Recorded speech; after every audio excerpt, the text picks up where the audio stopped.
ketahui bahawa akad itu tuan adalah satu proses yang asas bagi terbentuknya sesebuah pernikahan ataupun perkahwinan. Jadi ada perkara wajib kita bincangkan sebelum ini. Jadi pada pagi ini kita nak lihat apakah yang disunatkan untuk melengkapkan sesuatu akad nikah. Maka qala al-mu'allifun rahimahullah, dia kata akad nikah itu mempunyai beberapa perkara sunat yang patut dilakukan untuk memuliakan akad perkenaan. Jadi tuan, akad nikah ni adalah satu perkara yang mulia pada sisi Allah, pada sisi syariat. Jadi kerana itulah kita telah biasa mendengar bagaimana hadis Nabi SAW yang menjelaskan kepada kita apabila seseorang itu telah berkahwin, bernikah, maka telah sempurna separuh daripada agama.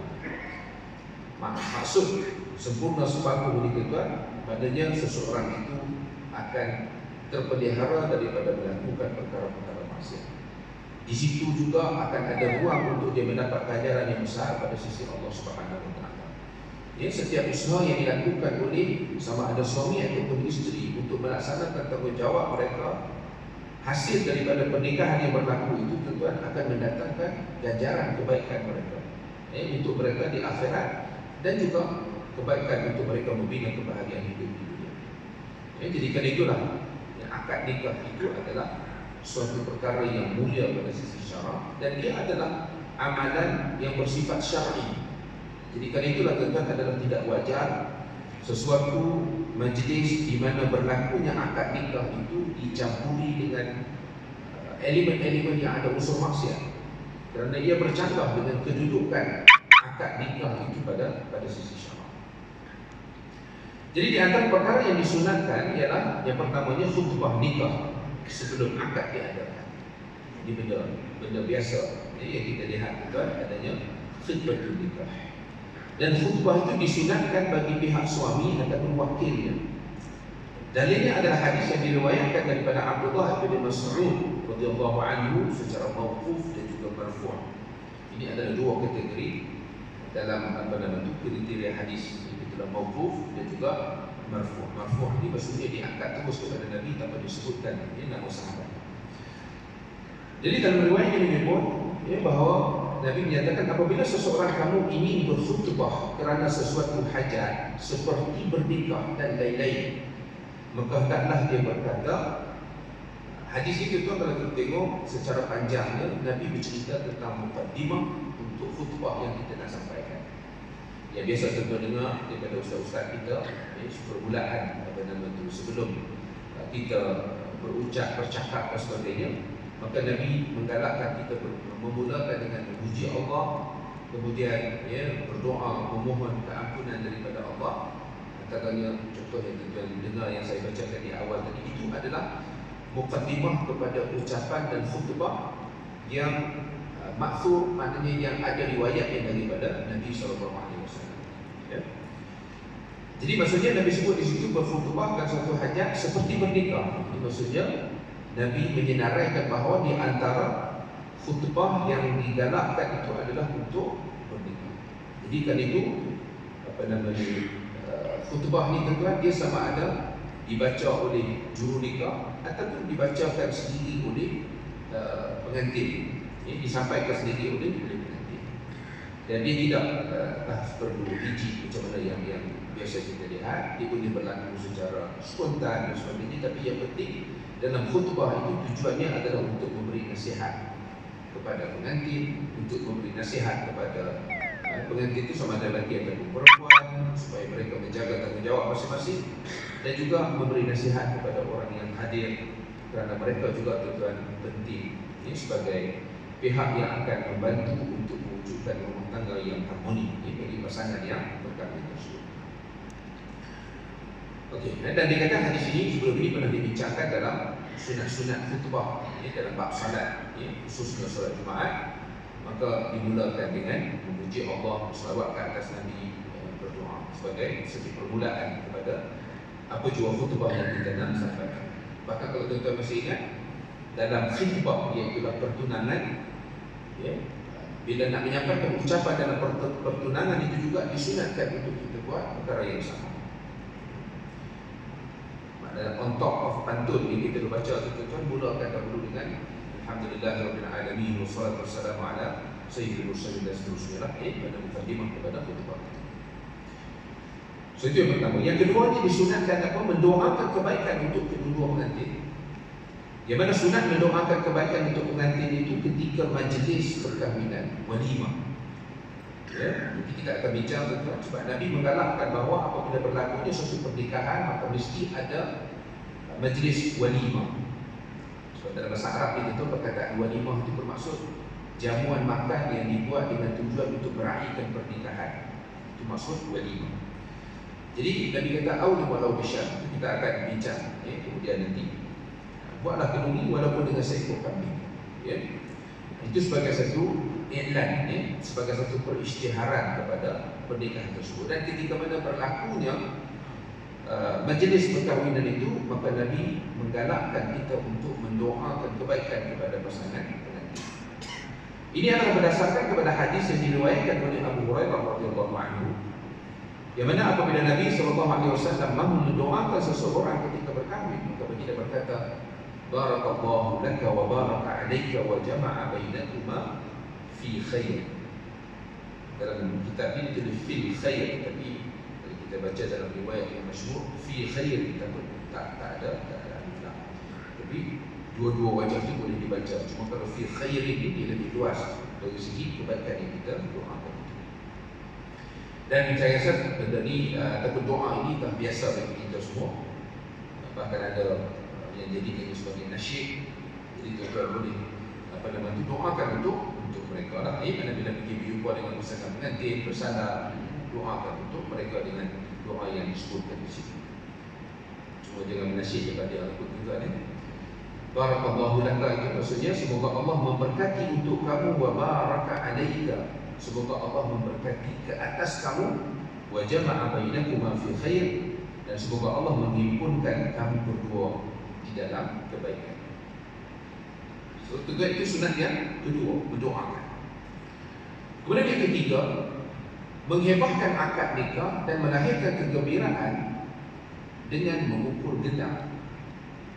Jadi kali itu tuan-tuan, kalau kita pergi kepada perbahasan tentang ahkamul musiqa, hukum-hukum yang berkait dengan muzik, ya, hiburan dan juga alat bunyian dalam Islam, maka biasanya akan timbul perbincangan tentang keharusan untuk berhibur ketika majlis walimah, ketika majlis walimah.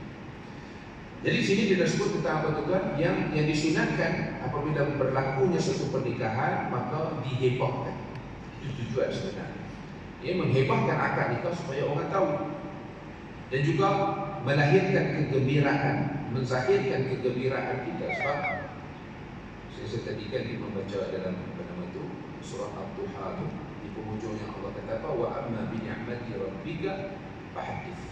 Dengan nikmat yang Allah kurniakan kepada kamu itu, maka ceritakan.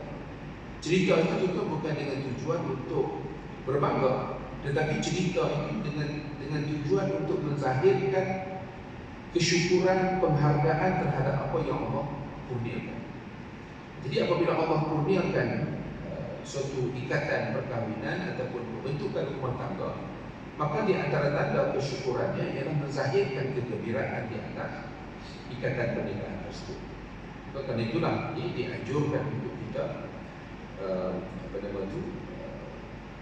menjalankan ataupun mengadakan walimah tadi, ya. Dan di antara isi kepada walimah itu ialah diharuskan untuk kita memukul gendang. Ini berdasar. Kenapa disebut secara spesifik memukul gendang itu? Kerana berdasarkan kepada apa yang disebutkan oleh Nabi di dalam hadis. Okay. Kemudian dia kata akad nikah itu sunat diberitahu kepada orang ramai supaya mereka boleh berkumpul di majlis tersebut, dan merahsiakan sesuatu pernikahan itu adalah penting. Ya,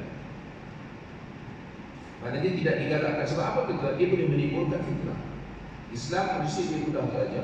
Fitnah adalah satu larangan, tetapi jangan kita menjadi penyebab yang menimbulkan fitnah orang terhadap kita, kerana kita juga bertanggungjawab. Jadi kalau itu bila berlaku satu ikatan pernikahan, maka tidak wajar untuk dirahsiakan. Tapi kahwin di siang, macam mana tujuannya, dia rahsiakan juga lah, sebab takut orang tahu. Tapi akhirnya orang tahu juga. Jadi ya, nak ambil dari segi kelebihan itu, syariat menggalakkan kepada kita untuk mengelakkan fitnah, apa nama itu, sampai ke isytiharkan pernikahan. Jadi dalam walimah tersebut disunatkan untuk memandu gendang berdasarkan kepada hadis ada yang berikut ini, melakukan nasyid yang mengandungi makna yang baik bagi melahirkan kegembiraan. Yang mana Rasulullah SAW bersabda, ada 3 riwayat yang sampainya disebutkan di sini. Ketiga-tiganya adalah sahih. Yang pertama, kata Nabi, a'linu hadzal nikah wa dhribu 'alaihi bil ghirban. Hebahkanlah pernikahan ini dan padulah gendang, ghirban. Gendang, contohnya. Gendang macam mana kalau kita ini kita panggil mungkin pompa tu. Ya, gendang yang buat tu ataupun inilah gendang. Jadi Nabi kata, dia teribu tu pukullah gendang. Maksudnya padulah gendang untuk mengisytiharkan pernikahan itu. Faslul ma bainal haram wal halal ad-duf was sawt. Pemisah di antara perkahwinan yang halal dan yang haram ialah gendang dan juga suara. Jadi maksudnya seorang Nabi nak kata, orang kalau dia berzina, dia sembunyi. Tapi kalau berkahwin dengan cara yang halal, sepatutnya perkara itu diisytiharkan ataupun dikongsi dengan orang lain. Maka antaranya bila diadakan majlis, maka dia akan dipadu ad-dufu. Ad-duf tu memang kompang. Ya. Asal itu suara orang, maknanya suara orang ramai yang datang ke majlis walimah tersebut. Sebab tuan-tuan, kalau kita tengok perkara ini, hadis-hadis ini Nabi banyak sebutkan ketika mana Nabi berada di Madinah. Dan sebagaimana yang kita ketahui tuan-tuan, Nabi meraihkan huruf ataupun kebiasaan adat bagi masyarakat Madinah. Pada masyarakat Madinah ni tuan-tuan, kalau kita tengok dalam hadis-hadis, mereka ada cara mereka berhibur sendiri. Apabila sampai hari raya, apabila di majlis walimah, mereka ada tarian sama-sama orang lelaki, memegang pedang dan sebagainya. Dan hari ini pun mungkin kita biasa tengok dalam video. Jadi dia menari sesama lelaki tuan, pegang pedang, adalah cara-cara tarian dia. Lepas itu dia akan pukul duf, gendang dan sebagainya. Dan Nabi tidak melarang hiburan tersebut. Yang mana kalau tuan-tuan dengar ataupun yang kita biasa dengar tuan-tuan hadis bagaimana di hari raya Aisyah, Nabi benarkan Aisyah untuk meletakkan dagu dia di atas bahu Nabi, kerana Aisyah nak tengok daripada celah-celah tingkap itu bagaimana penduduk Madinah itu berhibur apabila di hari raya. Jadi benar itulah juga di majlis pernikahan. Jadi mana Nabi tidak menghalang untuk mereka itu berhibur sebagai tanda kegembiraan dengan suatu pernikahan yang berlaku. Dan jadi sebab itulah tuan-tuan, maknanya dari segi untuk kita nak memasukkan elemen berhiburan yang tidak keterlaluan di majlis pernikahan, tidaklah perkara itu secara mutlaknya dilarang oleh syarak. Tapi cumanya menjaga batasan yang. Kemudian yang ketiga pula dia kata a'linu hadzal nikah waj'aluhu fil masajid wadribu 'alaihi bid-dufuf. Kata Nabi, iklanlah, maknanya sebarkanlah tentang berita mengenai perkahwinan ini, waj'aluhu fil masajid, lakukanlah ia di masjid, wadribu 'alaihi bid-dufuf, dan padulah gendang bersempena dengan majlis perkahwinan ataupun pernikahan. Cumanya juga janganlah kita dulu, sebab saya baca beberapa bulan yang lepas ada perkara dibangkitkan dalam perbincangan musim berhenti, cuti sekolah. Iaitulah apa tuan-tuan, bila majlis kahwin dia pasang lagu. Ialah lagu-lagu yang kita katakan tidak keterlaluan, tapi cuma pasang gitu tuan, kadang-kadang macam nak pokok pening. Sedangkan majlis kahwin ni tuan-tuan, kita pergi ke majlis perkahwinan ni, di situlah kita berjumpa dengan saudara-saudara kita, berjumpa dengan kawan-kawan lama kita yang mungkin dah lama tak berjumpa, tak bertanya khabar.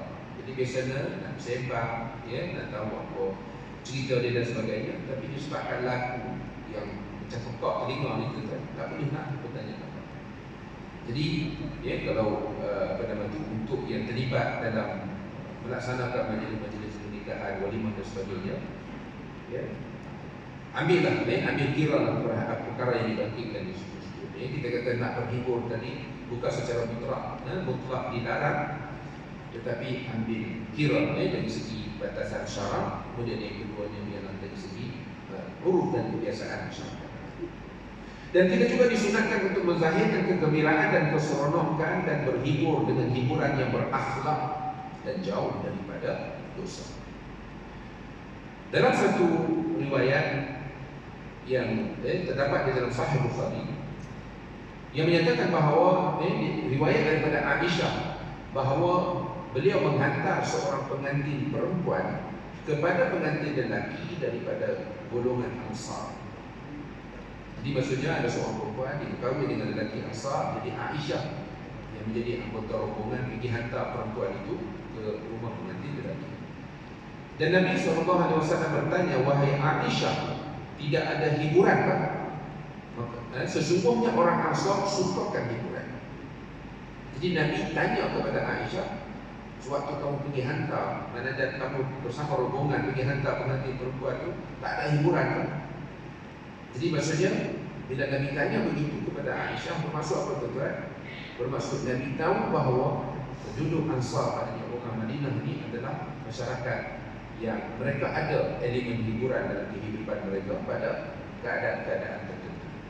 Dan persoalan Nabi tanpa menjelaskan ataupun tanpa menyebut tentang larangan ini adalah merupakan takdir Nabi tentang keharusan untuk adanya elemen hiburan di majlis pernikahan. Tapi syarat tadilah kita sebut apa tuan, dia ada dia punya batasan dia ialah dari segi apa? Dia kata berakhlak, hiburan itu mesti yang berakhlak dan jauh daripada perbuatan yang membawa kepada dosa. Walau bagaimanapun nyanyian yang gila-gila disebut di sini, ya, membawa kepada maksiat dan kejahatan, menceritakan kecantikan dan membawa fitnah, serta membangkitkan hawa nafsu, tidak ragu-ragu lagi ia adalah haram di dalam majlis perkahwinan dan juga di tempat-tempat lain. Jadi maknanya apa tuan? Hiburan itu adalah sekadar bersederhana melahirkan kegembiraan di atas pernikahan yang berjalan. Kerana itu adalah perkara sunat yang ketiga. Perkara sunat yang keempat, membaca doa semasa melakukan persetubuhan. Persetubuhan itu dia berkait rapat dengan pernikahan. Kenapa? Ianya adalah satu proses yang menjadikan suatu ikatan pernikahan itu lengkap.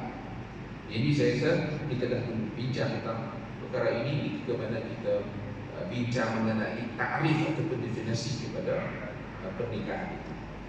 Jadi persetubuhan itu tuan-tuan, dia melengkapkan dari segi implikasi hukum dan menjawab kedua-dua pihak suami dan isteri, untuk mereka sempurnakan terhadap pasangan masing-masing. Jadi kesempurnaan implikasi hukum bagi suatu ikatan pernikahan itu adalah berlakunya persetubuhan.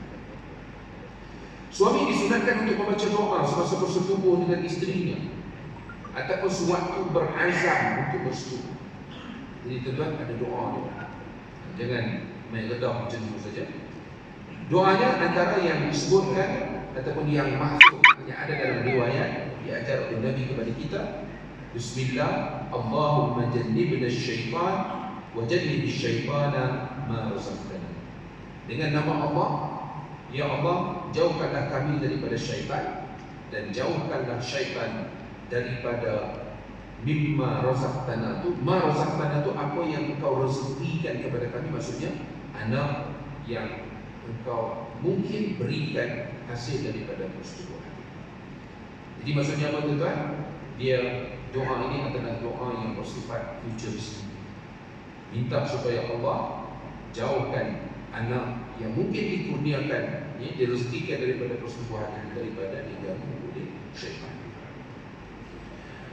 Dan sabda Rasulullah SAW dalam satu hadis yang lain yang diriwayatkan oleh Imam Bukhari dan Muslim di dalam sahih mereka, "Lau anna ahadahum idza arada an ya'tiya ahlahu qala bismillah Allahumma jannibna asy-syaitan wa jannib asy-syaitana ma razaqtana fa innahu in yuqaddar bainahuma waladun fi dhalika lam yadurruhu syaitanun abada."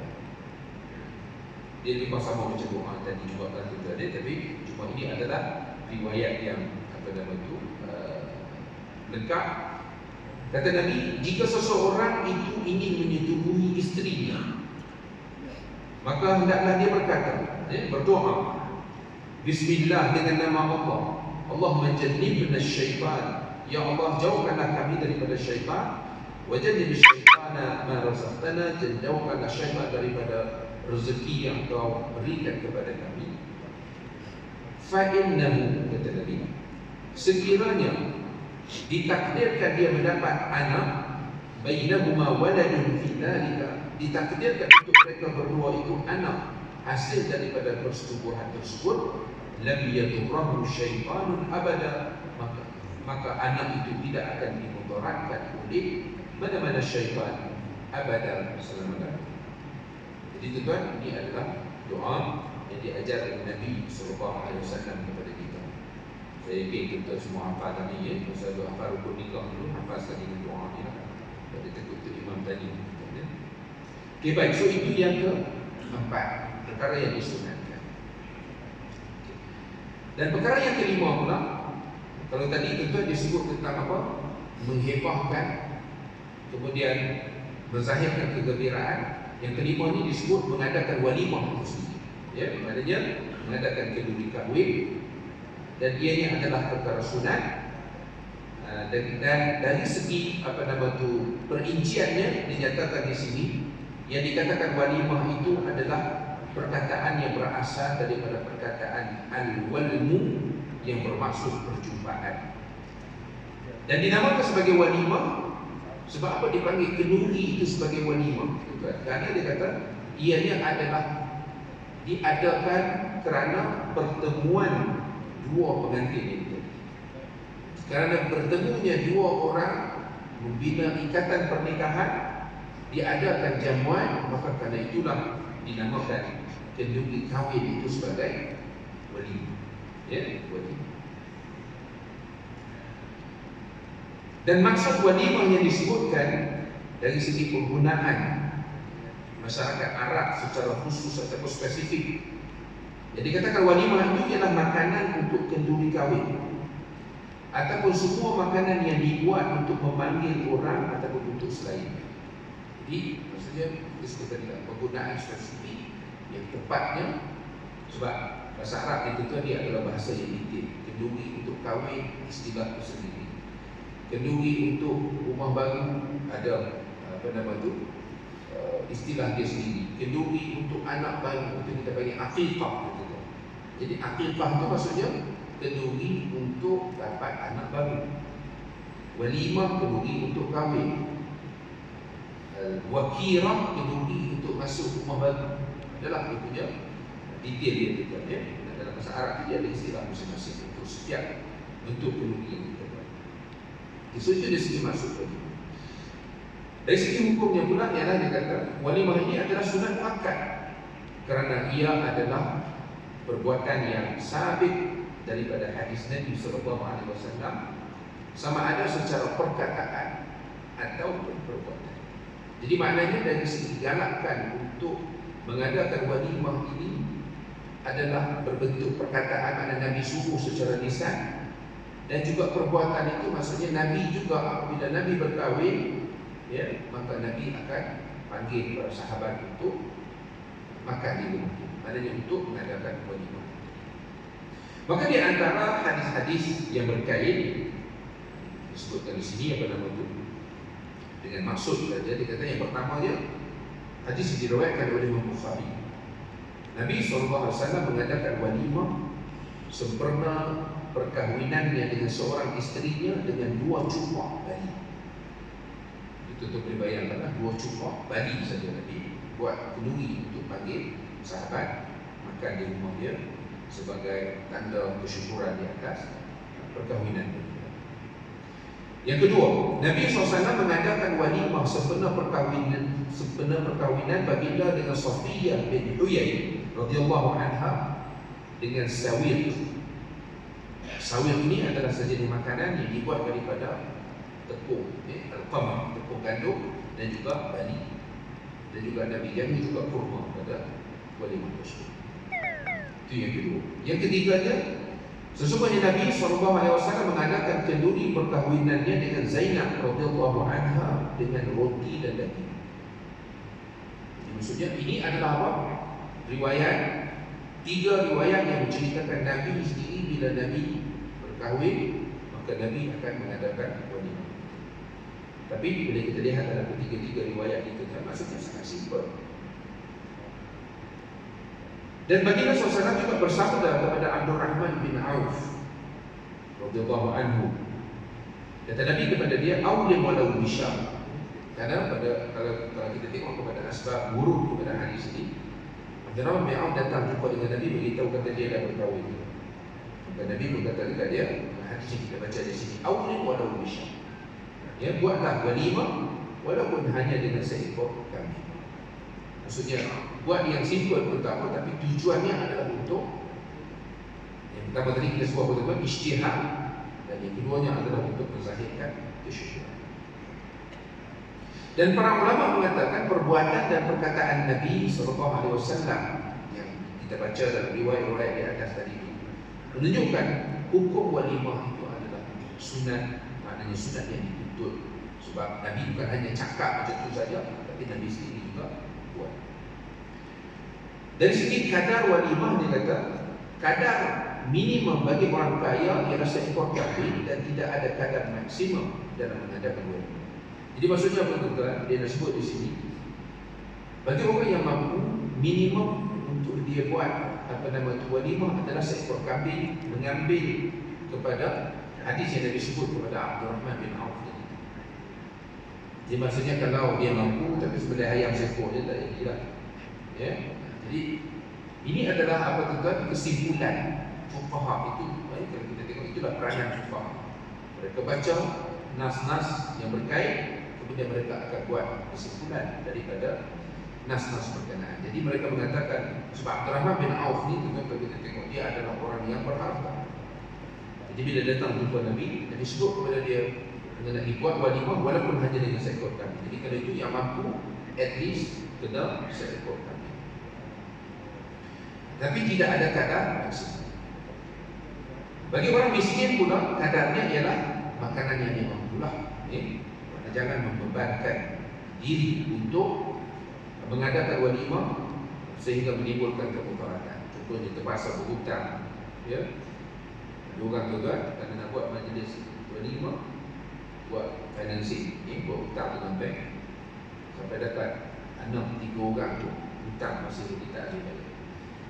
Ini saya bercakap orang yang saya tahu sendiri ni tuan, bukan kata rekaan, tapi saya tahu dia hutang pada anak kahwin tu, dapat anak 3 pun baru tahu kata rupanya hutang dia ambil dulu tu tak selesai bayar. Jadi Islam tidak menggalakkan begitu tuan, Islam tak suruh buat. Mata-mata nak ada majlis, ya, pernikahan atau walimah yang yang grand dan sebagainya, sampai melibatkan hutang yang sebenarnya tidak. Dari segi waktunya, dia kata waktu untuk walimah itu adalah luas dan panjang, iaitulah daripada berlakunya akad sehinggalah selepas persetubuhan. Walau bagaimanapun, waktu yang paling baik ialah selepas daripada berlakunya persetubuhan. Itu istilah orang Melayu itu, dia ada istilah panggil malam pertama.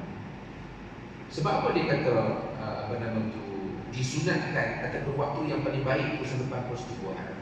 Karena tadi tentu berbalik apa kita sebutkan di awal. Persetubuhan itu adalah penanda kepada lengkapnya akad yang telah berlaku.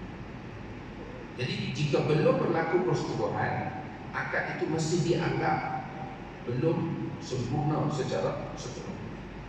Jadi kalau dia kata yang paling baiknya ialah selepas berlaku persetubuhan. Ini kerana Nabi SAW hanya mengadakan walimah untuk perkahwinan baginda dengan isteri-isterinya selepas daripada berlakunya perselingkuhan. Dan hadis-hadis mengenai perkahwinan Nabi SAW menyatakan bahawa setelah Nabi SAW menjadi pengantin, maksudnya bila telah lengkap akad itu dengan persetubuhan tadi, maka barulah Nabi mengajak sahabat-sahabat ataupun orang ramai jantan baginda untuk makan, katakan sebagai walimah. Kemudian dari segi hikmah disyariatkan walimah itu adalah untuk menunjukkan rasa syukur kepada Allah. Jadilah tuan berbalik kepada ayat yang Allah kata, wa amma bi ni'mati rabbika fahaddits.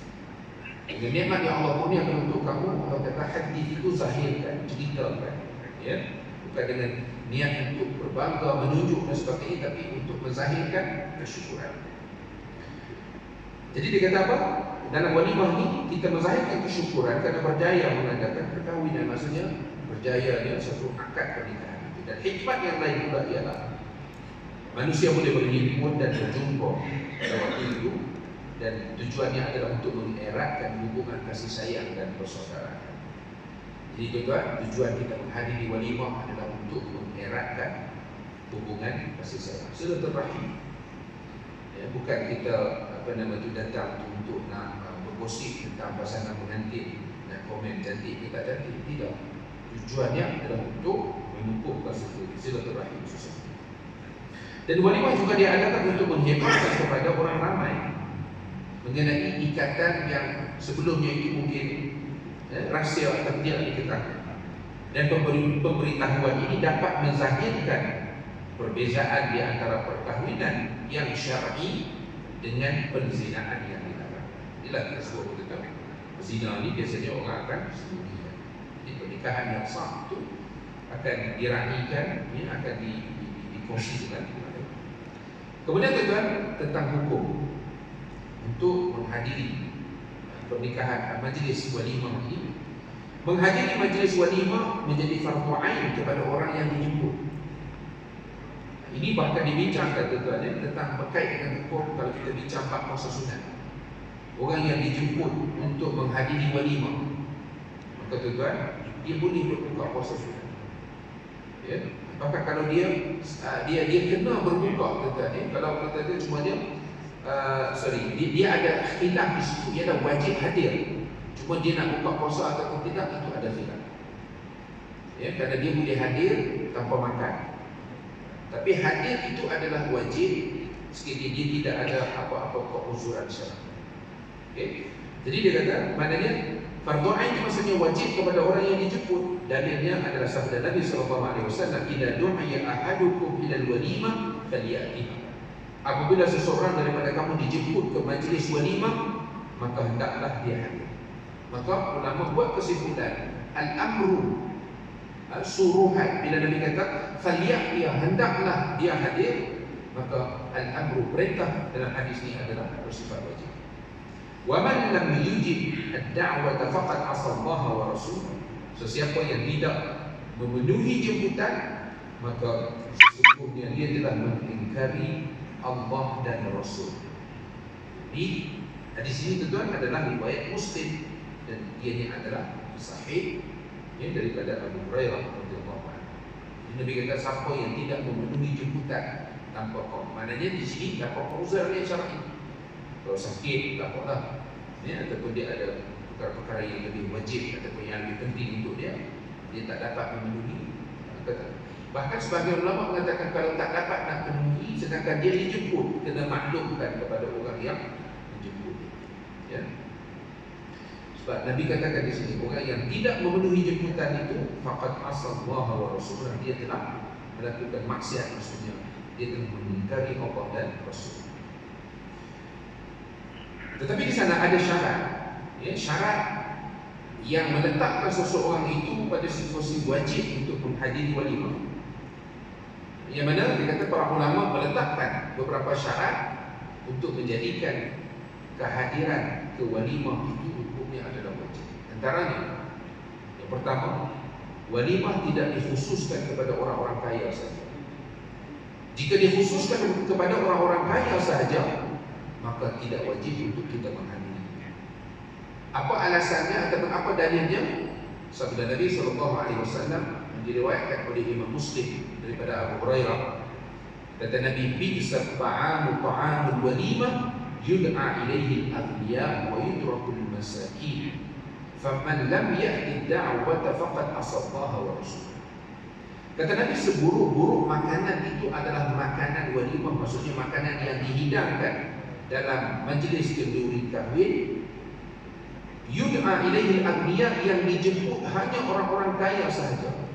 Wa yutrakul masakin, ini dengan ditinggalkan ataupun meninggalkan orang-orang miskin.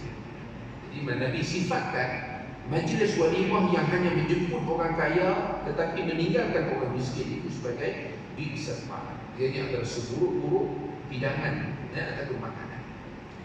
Maka kata Nabi, "Faman lam ya'ti da'wata." Ini hadis yang kita baca di awal tadi.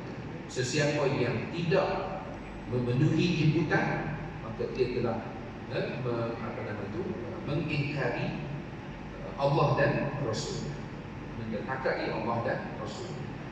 Jadi maksudnya, kalaulah jemputan itu tidak hanya dikhususkan kepada orang kaya, maksudnya di sini, maka dia kena hadir. Kalau siapa tak hadir, dia telah derhaka kepada Allah dan Rasul. Maka hadis berkenaan memberitahu kepada kita apa yang akan berlaku selepas daripada kewafatan Rasulullah. Yang mana ketika walimah, mereka hanya menjemput, meraihkan dan menghidang makanan-makanan yang lazat hanya kepada orang-orang kaya sahaja, sebagaimana yang biasa berlaku. Ini juga disebut oleh pengarang itu dalam konteks ke masyarakat Arab dan masyarakat kita pun juga tak pastilah, mungkin ada juga berlaku. Dan kedua pula tuan, yang menetapkan kita wajib hadir ke walimah ini ialah orang yang menjemput itu adalah orang Islam. Dan begitu juga orang yang dijemput.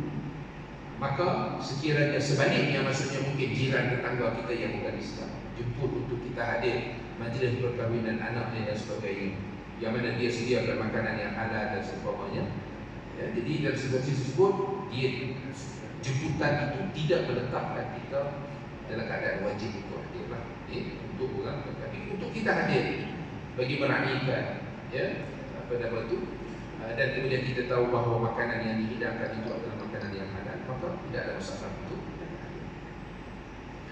Tapi dari segi jemputan daripada orang bukan Islam itu tidak meletakkan kita pada kedudukan wajib, ya, untuk menghadiri walimah.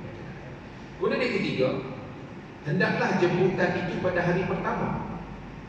Jika walimahnya itu diadakan lebih daripada sehari, maka sunat untuk kita menghadirinya jika dijemput pada hari yang kedua, dan makruh untuk menghadirinya sekiranya jemputan itu adalah pada hari yang ketiga. Kita tahu kita mungkin ada adat setengah tempat buat kenduri seminggu, buat kenduri mungkin di sini disebut 3 hari, tapi mungkin berdasarkan kepada amalan di tempat-tempat tertentu. Jadi dia kata kalau buat berhari-hari begitu, jemputan pada hari yang pertama itu adalah yang wajib. Rasulullah bersabda dalam satu hadis yang diriwayatkan oleh At-Tirmidzi daripada Ibnu Mas'ud, hadis yang sahih, kata Nabi, "Ta'amu awwal yawmin haqqun." Makanan, maknanya yang makanan bagi walimah itu awwal yawmin, hari yang pertama, haqqun itu adalah satu hak yang kita mesti tunaikan kepada orang yang dijemput, maknanya wajib untuk kita hadir. Wa ta'amu yawmi tsani sunnatun, manakala makanan pada hari yang kedua itu adalah sunat. Wa ta'amu yawmi tsalits sum'atun, makanan yang dihidangkan pada hari yang ketiga itu pula adalah sum'ah. Maksudnya sum'ah ni maksud image lah, tentu ada image ataupun nak menunjuk-nunjuk, ya. Mungkin itu maksud daripada Nabi lah. Wa man samma'a Allahu bihi, dan sesiapa yang suka menunjuk-nunjuk, maka Allah akan menunjuk-nunjuk dengannya. Jadi maksudnya Allah tidak akan membuka pintu hati manusia untuk menghormatinya. Itu maksud man samma'a Allahu bihi. Jadi tuan, maksudnya kita ni bila kita buat sesuatu, jangan sampai kepada tahap kita buat kalau nak tunjuk pada orang. Maka kalau itu niat kita,